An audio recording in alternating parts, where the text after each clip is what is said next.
Hello guys, स्वागत है आपका सिटीजन सी चैनल पर। और आज आप देखने वाले हो क्रीप शो सीजन 2 पार्ट 3। इसमें हम आखिरी 3 टेल्स को देखेंगे और ये इस सीजन की फाइनल वीडियो है। इसी के साथ ये सीजन एंड हो जाएगा। तो अब ज़्यादा देर ना करते हुए जल्दी से स्टोरी स्टार्ट करते हैं।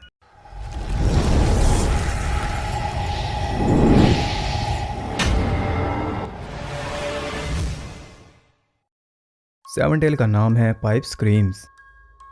ये कहानी है मकान मालकिन विक्टोरिया की, जो कि लाइनस नाम के एक प्लम्बर को लेकर अपनी एक बिल्डिंग में आई है। ये इसकी सबसे घटिया बिल्डिंग है जिसमें सबसे घटिया किराएदार रहते हैं उसके मुताबिक। बिल्डिंग के ड्रेनेज सिस्टम में थोड़ी प्रॉब्लम है, इसलिए लाइनस को यहाँ पर लाया गया है। लेकिन लाइनस को ये कोई छोटी प्रॉब्लम नहीं लग रही।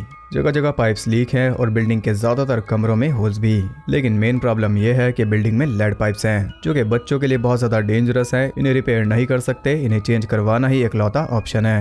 हालांकि विक्टोरिया को इस बात से कोई फर्क नहीं पड़ता, वो तो बस फॉर्मेलिटी के लिए ये सब कर रही है। उसके लिए तो यहाँ रहने वाले सभी लोग जानवर हैं, और जानवर जिए या मरे इससे उसे क्या मतलब।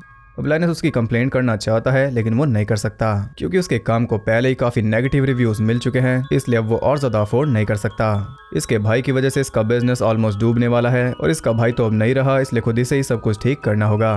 मन तो उसका नहीं था, लेकिन ना चाहते हुए भी उसे इन पाइप्स को रिपेयर करना पड़ेगा। वो रिपेयरिंग का काम शुरू करता है, तभी अचानक उसे पाइप के अंदर से कुछ अजीब आवाजें सुनाई देती हैं। वहाँ पर एक कैट भी मौजूद थी जिसका नाम है फ्लफी, जो कि ऑब्वियस रेफरेंस है क्रीप शो के मेन क्रिएचर फ्लफी का। अब लाइनस तो पाइप्स को चेक करने में बिजी था कि तभी वो बिल्ली काफी तेज चिल्लाती है। वो डर के मारे नीचे गिर जाता है और देखता है कि बिल्ली तो गायब है, बचा है तो सिर्फ उसका कॉलर और खून। यानी कि यहाँ कुछ तो गड़बड़ है।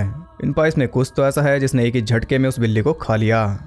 अब लाइनस की भी हालत खराब हो चुकी थी, इसलिए वो पहुंच जाता है ऊपर। वो जाता है जेनेट के रूम में, और यहाँ पर हम देख पाते हैं एक डॉल को, जो कि रेफरेंस है असली रॉबर्ट द डॉल का, जिससे चकी भी इंस्पायर्ड है, और रॉबर्ट मूवीज तो है ही। खैर लाइनस देखता है कि जेनेट की एक बेटी भी है लैला, और वो बिल्ली भी इन्हीं की थी। जेनेट उसे एक छोटे क्रिएचर के बारे में बताती है जिसके शरीर पर काफी बाल हैं, और वो इनकी पाइप्स में रहता है। हालांकि जेनेट ने खुद उसे कभी नहीं देखा, उसने नेबर्स और अपनी बेटी से उसके बारे में सुना है। लेकिन लाइनस कहता है कि वो कोई रैट होगा। अब जेनेट को अपनी बेटी को लेने जाना था, इसलिए वो लाइनस को अकेला छोड़कर उसे लेने चली जाती है।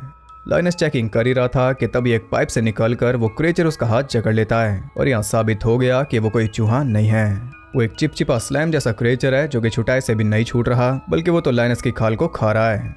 अब किसी तरह वो उससे पीछे छुड़ा लेता है, लेकिन कुछ ही सेकंड्स के अंदर उसने पूरी खाल हजम कर ली, और उसका पेट अब भी नहीं भरा। लाइनस का बुरा हाल था, फिर भी वो उसे रोकने की पूरी कोशिश कर रहा था। हालांकि इसका कोई खास फायदा नहीं होता, क्योंकि इस बार वो चिपक गया उसके मुंह पर। किसी तरह वो उसे चेहरे से हटाता है, लेकिन वो क्रिएचर रुकने का नाम नहीं ले रहा था। तब सही टाइम पर पहुंचकर जेनेट उसे एक बकेट में कैद कर देती है, और अब जाकर वो क्रिएचर काबू हुआ। वैसे आपको बता दूं कि इस क्रिएचर का नाम है क्लॉगी, क्योंकि ये ड्रेन क्लॉग है। खैर लाइनस पुलिस को बुला रहा था, लेकिन जेनेट के पास इससे भी अच्छा प्लान है। पुलिस के बजाय वो बुलाते हैं विक्टोरिया को, और उसके आते ही सबने उसे घेर लिया था। हर किसी के हाथ में लाइनस के टूल्स थे, इसलिए विक्टोरिया अपने आप शांत हो गई थी। उसे डर था कि ये सब मिलकर उसे मार डालेंगे, लेकिन प्लान कुछ और है। वो उसे डराकर ड्रेन के ऊपर ले जाते हैं, जहाँ से क्लॉगी उसके पैर जकड़कर उसे नीचे खींच लेता है, और ये सीन हो में जाए क्रीप शो 2 की द राफ्ट को। कुछ ही देर में उसने विक्टोरिया को हजम कर लिया, और असली प्रॉब्लम का एंड तो अब हुआ। आगे हम देखते हैं कि स्कूल जाने से पहले लैला क्लॉगी के लिए खाना और अपनी बनाई ड्राइंग रखकर जा रही है, यानी कि क्लॉगी इसका दोस्त बन गया। इसी के साथ ये टेल एंड हो जाती है। ये टेल का नाम है with in the walls of madness. हम देखते हैं मिस्टर जेलर को, जो कि अभी एक चेंबर में बंद है। इसके ऊपर कई सारे मर्डर्स का इल्जाम है, और फिलहाल इसकी इंटेरोगेशन चल रही है, जिसे कर रही है काउंसलर टेरा। हालांकि जेलर कह रहा है कि उसने किसी को नहीं मारा। वो टेरा को पूरी बात बताता है कि आखिर वो यहाँ पहुंचा कैसे। वो इंस्टॉल 511 नाम की एक रिसर्च फैसिलिटी में काम कर रहा था, जो कि ऑब्वियस रेफरेंस है एरिया 51 का। वो फैसिलिटी थी अंटार्कटिका में, और वहाँ पर कुछ अजीब चीज़ों पर काम चल रहा था। वहाँ पर उसके पार्टनर थे मैलोरी और उसका बॉयफ्रेंड कार्सन, और उन सब की हेड थी प्रोफेसर ट्रॉलनबर्ग। एक दिन वहाँ पर एक सिक्योरिटी ब्रीच हो गई, यानी कि उनकी फैसिलिटी पर अटैक हो गया था, और तब उन्हें जल्दी से वहाँ से निकलना था। तब कार्सन मैलोरी और जेलर को एक साथ छोड़कर प्रोफेसर को लेने निकल पड़ता है, लेकिन उसके जाते ही दीवार के थ्रू एक मॉन्स्टर आता है, जो कि मैलोरी को मार देता है। जब कार्सन प्रोफेसर के साथ वापस आता है तो हालात बदले हुए थे। मैलोरी समेत सब लोग मारे गए, लेकिन जिंदा था सिर्फ जेलर, जो कि खून से सना हुआ था, और उसके हाथ में कुल्हाड़ी थी। अब देखने से तो यही लग रहा है कि जेलर ने ही पैनिक में उन सबको मार दिया, लेकिन जेलर कहता है कि एक अजीब सी चीज ने मैलोरी को जकड़ लिया था, और उसी ने ये सब किया। लेकिन ऑफ कोर्स इस बात पर यकीन करना मुश्किल था। तब जेलर प्रोफेसर को कैमरा फुटेज चेक करने के लिए कहता है, और वो भी देखने चली जाती है। यहाँ हम देख पाते हैं कि जेलर सच बोल रहा है। फुटेज में क्लियर दिख रहा है कि जेलर इसका जिम्मेदार नहीं है। प्रोफेसर वापस आती है और उसे देखकर जेलर काफी खुश था, लेकिन यहाँ उसका बयान बदल गया। सच जानते हुए भी वो उल्टा सारा इल्जाम जेलर पर ही डाल देती है। ये सुनते ही कार्सन जेलर को मारने वाला था, लेकिन उससे पहले जेलर ही उसे मार देता है। इसके बाद वो खुद फुटेज चेक करने जाता है, लेकिन वो नहीं देख पाता क्योंकि प्रोफेसर ने फुटेज डिलीट कर दी। यानी कि प्रोफेसर इस सब के बारे में जानती है, बल्कि वो तो खुद इस सब को कवर करने में लगी है। वो जेलर को बताती है कि ह्यूमन रेस का अंत अब करीब है। वो बताती है कि 6 महीने पहले दूर पहाड़ों में एक सैटेलाइट ने कुछ डिटेक्ट किया था। उसकी जांच पड़ताल के लिए कुछ साइंटिस्ट को वहां भेजा गया और प्रोफेसर भी उनमें से एक थी। इस इन्वेस्टिगेशन में ट्रॉलनबर्ग को छोड़कर बाकी सारे साइंटिस्ट मारे गए थे।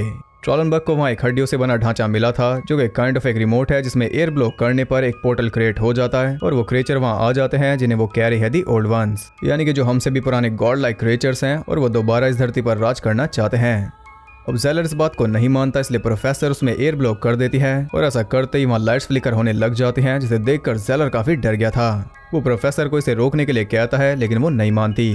तब जेलर उसी कुल्हाड़ी से उसकी गर्दन भी उड़ा देता है और कुछ इस तरह उसने ये सब रोक दिया।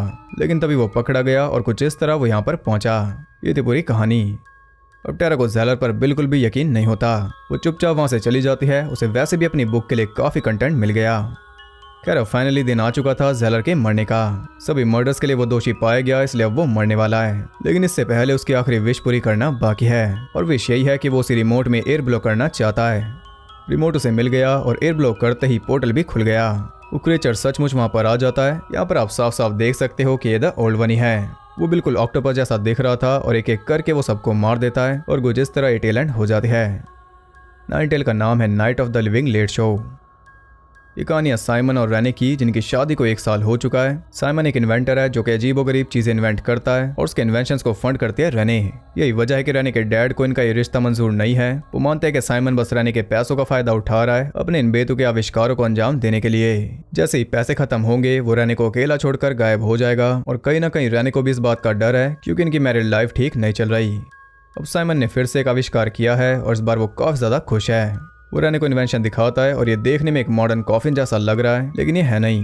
वो उसे बताता है कि एक VR होम थिएटर सिस्टम है, लेकिन ऐरा गैरा नहीं, काफी एडवांस। इसके जरिए कोई भी किसी भी फिल्म में जा सकता है, और वो सिर्फ जा ही नहीं सकता बल्कि मूवी कैरेक्टर से बात कर सकता है, फाइट कर सकता है, यानी कि वो खुद उस मूवी का एक पार्ट बन जाएगा। ये सुनकर रेने कुछ खास एक्साइटेड नहीं होती क्योंकि शादी को 1 साल बीत चुका है, लेकिन उसने रेने को टाइम नहीं दिया क्योंकि वो ये इन्वेंशन कर रहा था। और अब ये इन्वेंशन हो चुका है, फिर भी वो रेने को टाइम नहीं दे रहा और लगता है कि देगा भी नहीं। वो बात बात पर रेने को टाल रहा है क्योंकि सारा टाइम वो दे रहा है अपनी फेवरेट मूवी हॉरर एक्सप्रेस को, जो कि एक कल्ट क्लासिक मूवी है। बचपन से इसकी फेवरेट है, स्पेशली इसकी हीरोइन। अपनी क्रश के लिए लोग काफी कुछ करते हैं, लेकिन इसने तो सीधा एक मशीन ही बना डाली ताकि अपनी बचपन की क्रश के साथ अफेयर चला सके। और ये मत भूलिए कि इसकी क्रश एक मूवी कैरेक्टर है। खास बात यह भी है कि यहाँ कोई मेड अप मूवी या नकली सीन नहीं दिखाए जा रहे, बल्कि हम रियल मूवी सीन्स देख रहे हैं जिनके अंदर ये घूम रहा है और मेन कैरेक्टर के साथ बात भी कर रहा है। इससे पता चलता है कि इस एपिसोड में अच्छा खासा पैसा और मेहनत लगी है। खैर रातों को जाग जाग कर वो फिल्म में जा रहा था और हीरोइन के साथ उसका अफेयर भी स्टार्ट हो गया। है तो काफी अजीब, लेकिन वो रेने को चीट कर रहा है। बने बनाए प्लान्स कैंसिल करके वो रेने को अकेले बाहर भेज देता क्योंकि उसे मिलना होता है हीरोइन से। लेकिन अब तक रेने को शक हो चुका था, इसलिए स्मार्टनेस दिखाकर उसने साइमन को रंगे हाथों पकड़ लिया जब वो मूवी के अंदर मेकआउट कर रहा था। इसके डैड की बात सच हो गई। अब रेने को समझ नहीं आ रहा था कि वो क्या करे। वो काफी सोचती है, लेकिन जब वो कुछ भी फिगर आउट नहीं कर पाती तो मौका देखकर खुद ही चली जाती है मूवी में। और आप मानो या ना मानो, वो आई है हीरोइन की शिकायत करने।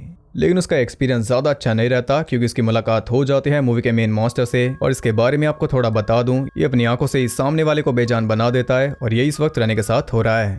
खैर टाइम रहते वो बटन दबाकर मूवी से बाहर निकल आती है, लेकिन यहाँ हम देख पाते हैं कि मूवी में जो इंजरीज हुई वो रियल लाइफ में भी इसके साथ आ गई। यानी कि साइमन जो कुछ भी कर रहा है एकदम रियल कर रहा है, और जो कुछ भी आगे अब उसके साथ होगा वो भी रियल होगा। अगले दिन वो फिर से मूवी में पहुंच जाता है, लेकिन इस बार रेने ने मूवी चेंज कर दी और एक्सप्रेस से सीधा night of the living dead. अब आएगा मजा। वो फिल्म में पहुंच गया और वो भी काफी इंटेंस सीन में। फिर भी वो एंजॉय कर रहा था क्योंकि ज़ॉम्बिस उस तक नहीं पहुंच पाएंगे, ऐसा उसे लग रहा था। ज़ॉम्बिस धीरे धीरे उसकी तरफ बढ़ रहे थे, इसलिए वो बाहर जाने के लिए बटन दबाने वाला था कि तभी रेने उसका अंगूठा काट देती है और यह मूवी का फैन मूवी में ही रह गया। ज़ॉम्बिस उसे खा जाते हैं, जिसका असर रियल लाइफ में भी हो रहा था और इसी के साथ ये टेल एंड हो जाती है। ये टेल हॉरर फैंस के लिए ट्रीट थी। यहाँ पर क्रीप भी VR का मजा ले रहा है। Night of the living dead से होते हुए वो पहुंच जाता है एक मॉल तक, यानी कि डॉन ऑफ द डेड तक। उसके बाद कार्गो एलिवेटर यानी कि डे ऑफ द डेड तक। और ये तीनों मूवीज बनाई हैं जॉर्ज रोमेरो ने, जो कि क्रीप शो के भी डायरेक्टर थे। खैर यहाँ क्रीप को ज़ॉम्बी साइमन ने पकड़ लिया और इसी के साथ ये सीजन एंड हो गया। अब बात करते हैं मोरल्स के बारे में। सेवन में दिखाया गया कि हर एक जान की वैल्यू है, चाहे कोई अमीर है चाहे गरीब। 8 में मैसेज था कि मॉन्स्टर्स रियल हैं, किसी को बाहर दिखते हैं, किसी को अपने अंदर। 9 में दिखाया गया कि अनफेथफुल होकर आप कोई रिश्ता आगे नहीं बढ़ा सकते। तो ये थे कुछ मोरल्स। और जाने से पहले मैं एक सवाल करना चाहता हूँ आप सबसे, अगर आपको वो मशीन मिल जाए तो आप कौन सी मूवी या सीरीज में जाओगे और किससे मिलोगे? इंटरेस्टिंग सवाल है, जवाब जरूर देना। अगर आपको वीडियो पसंद आई तो उसे एक लाइक जरूर करना, वो बहुत जरूरी है मोटिवेशन के लिए। और ऐसी और इंटरेस्टिंग वीडियोस देखते रहने के लिए चैनल को सब्सक्राइब करके बेल नोटिफिकेशन कॉल पर सेट कर लो, ताकि नोटिफिकेशन सही टाइम पर आपके पास पहुंच जाए। और ज्यादा कनेक्टेड रहने के लिए आप मुझे इंस्टाग्राम पर फॉलो कर सकते हो, वहाँ आपको बहुत कुछ जानने के लिए मिल जाएगा, और साथ ही बाकी जगहों पर भी जिनके लिंक्स आपको नीचे मिल जाएंगे। तो मैं मिलता हूँ आपसे अगली वीडियो में, तब तक के लिए सबको बाय।